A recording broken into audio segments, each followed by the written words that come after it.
சண்முகபரணி சீரியல்ல இப்போ ஒரு அட்டகாசமான எபிசோட் வந்திருக்குன்னே சொல்லலாம். வீஸே வந்து சுத்தமா போ மாட்டேங்குது. பார்க்கலாம் லைக் பண்ணிட்டு பார்த்தீங்கன்னா, எனக்கு கொஞ்சம் பேச வந்து மோட்டிவேட்டா இருக்கும். சவுந்தரபாண்டி வந்து வெந்நீர் வந்து வைக்க சொல்றாங்க. அப்பன்னு பார்த்து வெந்நீர் வச்சோன்னே, வெந்நீர் சூடா இருக்கா இல்லையான்னு எப்படி தெரிஞ்சுக்கிறது? பாக்கியம் சூடா இருக்கா இல்லையான்னு பார்த்து சொல்லு. சூடா இருக்கா இல்லையாவா? பார்த்துட்டா போச்சுன்னு சொல்லி சவுந்தரபாண்டி கையை பிடிச்சி அப்படியே அந்த இடத்துல வச்சிடுறாங்க. உடனே வந்து கத்துறாங்க அந்த இடத்துல. என்ன சூடா இருக்கா அப்படின்னு சொல்லி கேட்டோன்னே, நல்லா இருக்கு நல்லா இருக்குன்னொன்னே கையை வந்து எடுத்துடுறாங்க. அடி பாவி நீ பார்த்து சொல்லுவான்னு பார்த்தா, என் கையை வச்சு என்னைக்கே வந்து சொல்றியா அப்படின்னு சொல்லி காமெடியாக வந்து பேசிகிட்டு இருக்காங்க.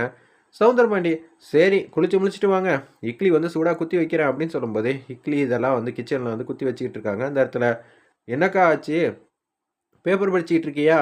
நீ என்ன பேப்பர் படிப்ப? என்னால் எதுவும் பண்ண முடியாது. ஏன் என்னாச்சு? வெந்நீர் சூடாக இருக்கான்னு கேட்டேன், அதுக்கு போய் என் கையை இப்படி ஆக்கி போட்டாங்கிற மாதிரி செம காமெடியாக வந்து பேசிகிட்டு இருக்காங்க. அந்த இடத்துல நம்ம சவுந்தரபாண்டி அப்போன்னு பார்த்து டிஃபன்லாம் வந்து ரெடி பண்ணி டைனிங் டேபிளில் வந்து வச்சுக்கிட்டு இருக்காங்க. வச்சுக்கிட்டு இருக்கிறப்ப சிவபாலன் வந்து உட்காடுறாங்க. பாண்டியம்மா வந்து பக்கத்தில் வந்து உட்காந்து சாப்பிட்லான்னு இருக்கிறாங்க. தம்பி நீ வாப்பா, நீயும் உட்காந்து சாப்பிடு இல்லை இந்த கையை வச்சுக்கிட்டா அப்படின்னு சொல்லி யோசிச்சுட்டு இருக்கிறப்ப அப்படியே திருப்பி இட்லியிலேருந்து எல்லாம் வைக்கிறாங்க. சாம்பார் வந்து கொதிக்க கொதிக்க திருப்பி வந்து தட்டில் வந்து ஊற்றுறாங்க. அந்த இடத்துல ஏய் என்னடி சாம்பார் வந்து இப்படி கொதிக்குது அப்படின்னு சொல்லும்போது, ஆமாம் சுட சுட வேணும்னு ஆசைப்படுவீங்கள்ல, இப்போ சூடாக இருக்குது சாப்பிட வேண்டியதானே, ஆல்ரெடி கை எப்படி இருக்குது இதை வந்து சூடாக இருக்குன்னு வேற சொல்கிறாளே அப்படின்னு சொல்லி யோசிச்சுட்டு இருக்காங்க. யாராவது எனக்கு ஊட்டி விட்டா நல்லா இருக்குங்கிற மாதிரி தான் திங்க் பண்ணுறாங்க அந்த இடத்துல நம்ம சவுந்தரபாண்டி. அப்பன்னு பார்த்து பாக்கியம் நீ ஊட்டி விட வேண்டியதானே, நீங்கள் தானே எப்போ பார்த்தாலும் தொம்பி தொம்பின்னு சொல்லிட்டு இருப்பீங்க, நீ இந்த தொம்பிக்கு நீங்களே வந்து ஊட்டி விட வேண்டியதானேன்னு எசைக்கு வந்து பேசுகிறாங்க நம்ம பாக்கியமோ. வர வர மரியாதையே இல்லாமல் போயிடுச்சுல இந்த வீட்டில். அக்கா விடுக்கா, ஆல்ரெடி தான் என்னை எவனும் மதிக்க மாட்டாங்க, இதில் இது வேறையா அப்படின்னு சொல்லிட்டு இருக்கிறப்ப அப்படியே கேஷுவலாக வந்து சாப்பிட்லான் இருக்காங்க நம்ம சவுந்தரபாண்டி. நானே சாப்பிட முயற்சி பண்ணுறேன்னு சொல்கிறப்ப சிவபாலன் வந்து சாம்பார் வந்து குத்த சொல்கிறாங்க எசக்கிய. உடனே அவங்க அண்ணி வந்து சாம்பார் வந்து ஊற்றிக்கிட்டு இருக்காங்க.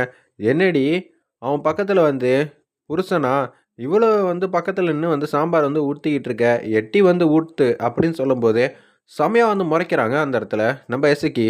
ஏய் கிளவி என்ன நினச்சிக்கிட்டு இருக்க, என்ன பேசிக்கிட்டு இருக்க அப்படின்னு சொல்லும்போது சிவபாலனும் வந்து செமையாக வந்து முறைக்கிறாங்க அந்த இடத்துல. அத்தை பார்த்து பேச சொல்லு, இல்லைன்னு வச்சுக்கேன் சாம்பார் வந்து சுட சுட இருக்கு அப்படின்னு சொல்லி மாஸ் பண்ணுறாங்க அந்த இடத்துல நம்ம இசைக்கு. நான் என்ன இல்லாத பொல்லாதா சொன்னேன், ரெண்டு பேரும் ஆரம்பத்தில் காதலிச்சிங்கள, இப்போ என்ன பண்ணுறது, சிவபாலனுக்கு அண்ணி ஆயிட்டீங்க. அப்படி இருக்கிற சுச்சுவேஷனில் நீங்களும் வந்து பழசெல்லாம் மறக்காமல் இருக்கணும்ல அப்படின்னு சொல்லும்போது, ஏய் கிளவி இதுக்கு மேலே உனக்கு மரியாதையே கிடையாது.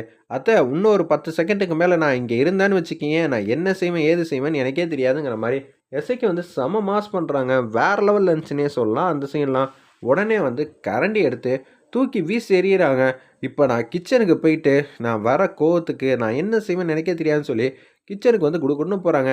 நீ எல்லாம் ஒரு பொண்ணா இப்படி பேசிக்கிட்டு இருக்க, நான் ஒன்றும் இல்லாத பொல்லாதெல்லாம் எதுவும் சொல்லலையே, முத்துப்பாண்டி வரட்டும் இந்த விஷயத்துக்கு இப்பயே வந்து முடிவு கட்டுறேன்.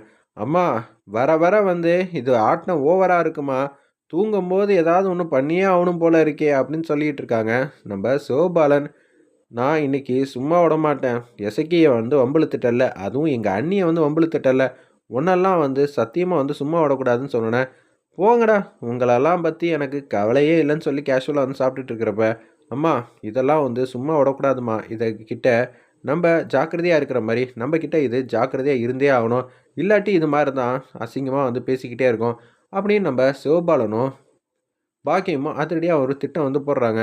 கரெக்டாக வந்து தூங்கிக்கிட்டு இருக்காங்க அந்த இடத்துல நம்ம பாக்கியம். அப்பன்னு பார்த்து சைலண்ட்டாக வந்து எசக்கி சிவபாலன் பாக்கியம் 3 பேரும் வந்து பாண்டியம்மா ரூமுக்கு வந்து போகிறாங்க. கருப்பு ஜம்காலத்தை வந்து எடுத்துகிட்டு வந்து போகிறாங்க. லைட்டை வந்து அணைஞ்சிருக்கிறனால கரெக்டாக வந்து பாண்டியம்மாவை பின்னாடிலேருந்து எழுப்புறாங்க. டக்குன்னு வந்து ஏஞ்சோன்னா அவங்க மேலே வந்து ஜமக்காலத்தை போட்டு டிஷும் டிஷும்னு 3 பேர் வந்து அடிக்கிறாங்க. வேறு லெவலில் இருந்துச்சுன்னே சொல்லலாம் அந்த சீன்லாம்.